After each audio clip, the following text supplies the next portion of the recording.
Hi, everybody, and welcome into this latest edition of the Michigan State Spartans Insider Podcast. I'm your beat reporter for Michigan State Spartans on SI, Aiden Champion. Still in week two of fall camp, but now Spartans are getting ready to head into their first scrimmage of fall camp. That'll be on Saturday. Going to be a big one because it's going to kind of dictate where things are at with the position battles going on in camp.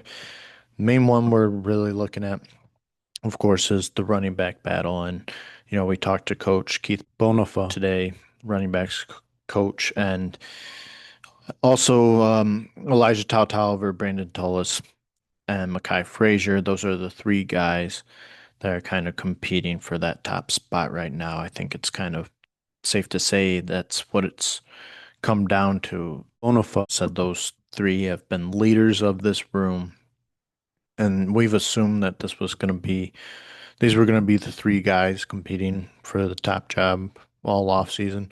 Coach Smith did say at Big Ten Media Days that they're looking at five guys, but I think this is these are the three that are looking to separate themselves. And here's the thing about the running back room. I think we're overblowing it. It's to me, it's not that important about who's going to win the battle. One, it's going to be kind of a running back by committee type of thing again, I think, like it was last year with Nate Carter and Karen Lynch Adams. They like to run multiple backs. And with this competition in camp, I think with how close it is, that they're going to look at these three guys and say, we can't afford, especially with well, really all of them. I mean, Elijah Tolliver is last season, and then Makai Frazier and Brandon Tullis. That's potential right there. You don't want to waste. You don't want to go another year keeping them on the bench. So I think really all three will see some impactful snaps. Just depends on to what extent. There might be a situational kind of thing, third down, whatnot. Um, Passing out of the backfield. But speaking of that, I mean, who's going to win this is going to be the most versatile.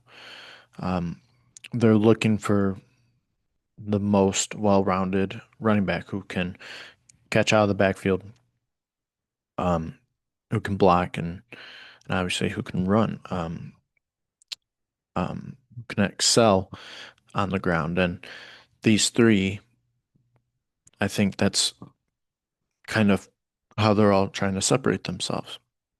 And I think the nod is going to go to Elijah Tauber still.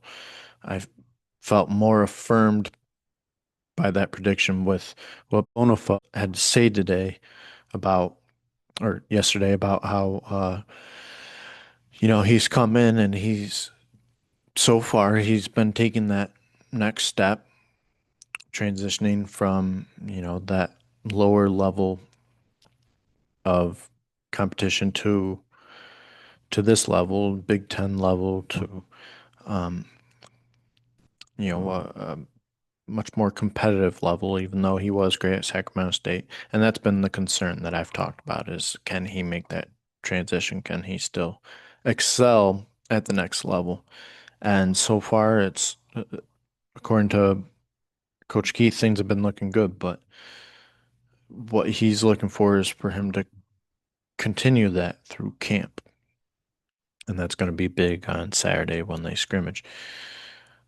But again, I think we're kind of overreacting with this position battle. I think there's too much interest being invested into this because one, I said I don't think it'll really matter necessarily who the top guy is because I think all three of those guys will see impactful reps.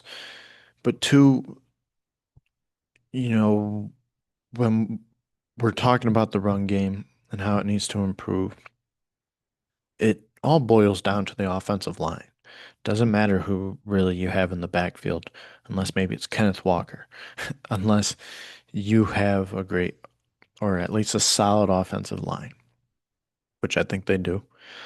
But that's who this is all gonna ride on is the group up front, how well they can block because Michigan State had two really good running backs last year with Nate Carter and Karen Lynch Adams.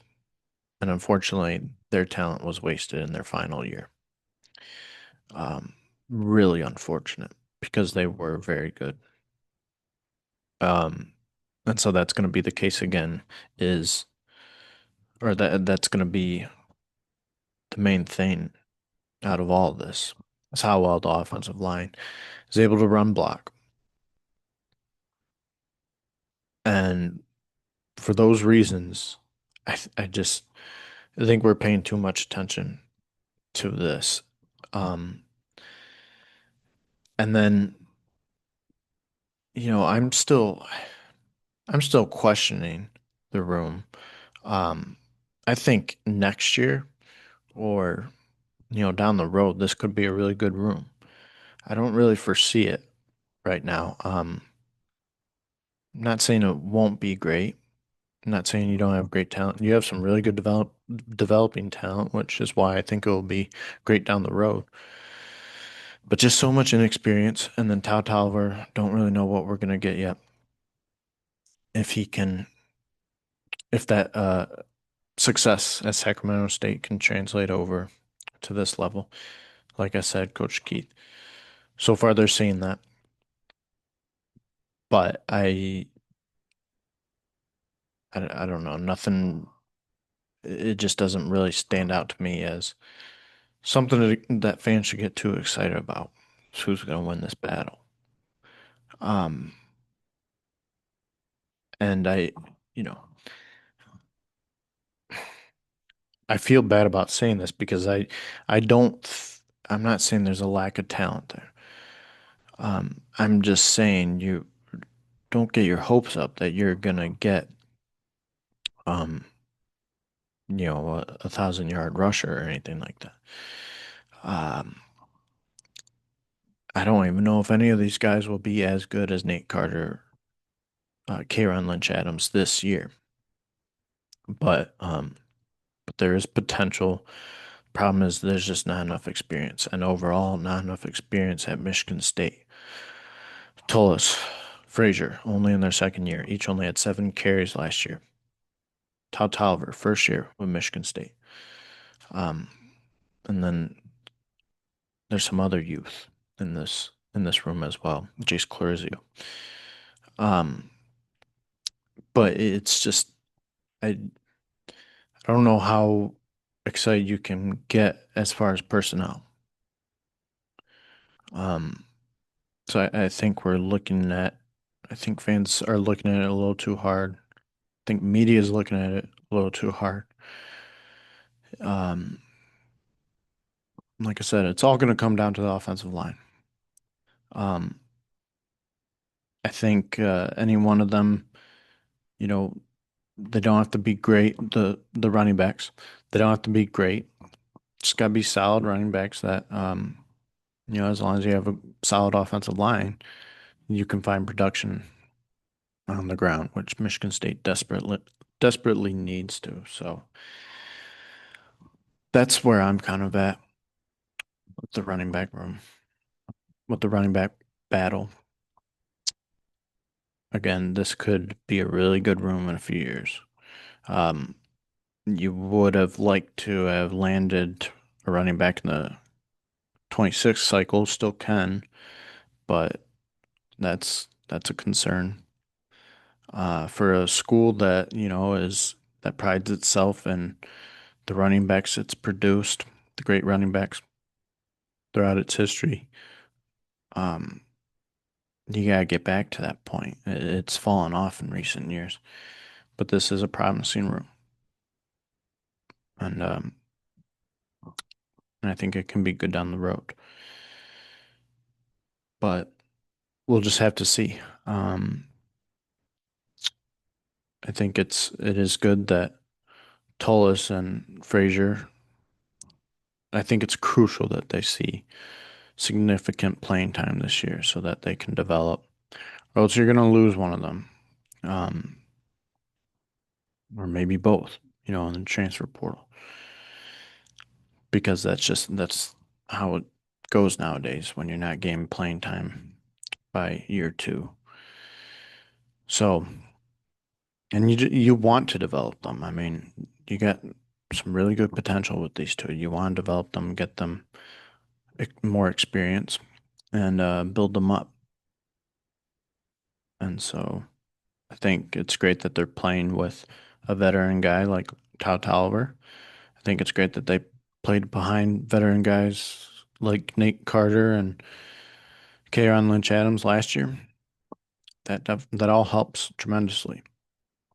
So I do think they'll see some good time no matter who starts. I think they'll develop pretty well.